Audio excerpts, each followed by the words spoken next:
एक जन्म नहीं, जन्म जन्मांतर के जब भाग्य का कोई पुण्य उदय होता है, तब हम श्रीमद् भागवत कथा का रसास्वादन कर पाते हैं।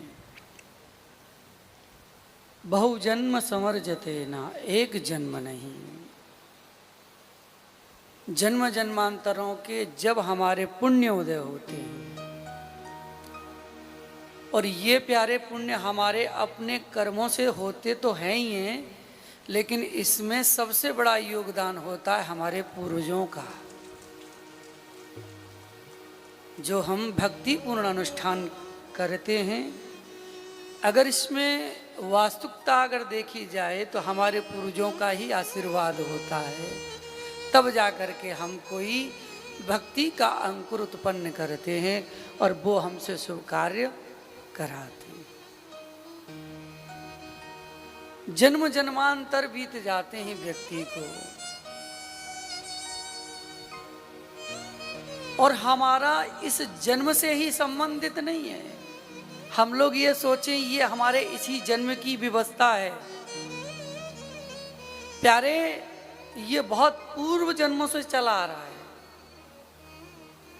है, धीरे धीरे इकट्ठा होता है।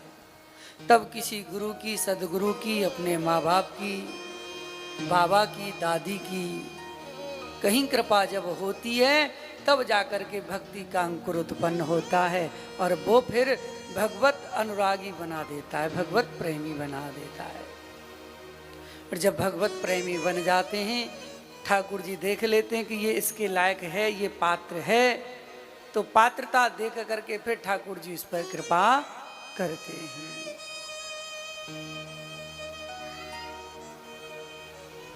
भगवान पहले ये जरूर देखते हैं कि ये इसका अधिकारी है कि नहीं है, पात्रता है कि नहीं है।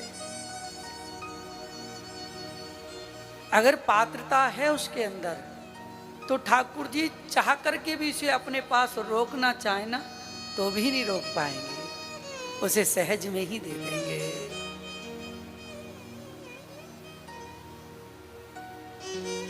तत्संगमम चलवते, एक घड़ी आदि में पुन जाए।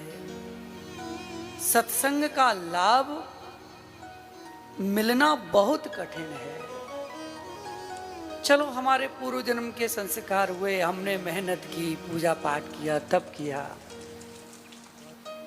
इससे हमें मानव जीवन मिल गया। बड़े भाग्य मानस तन पावा, मानव जीवन तो मिल गया हमें, लेकिन इसमें सबसे बड़ी विशेष बात यह है कि हमको सत्संग मिल जाए,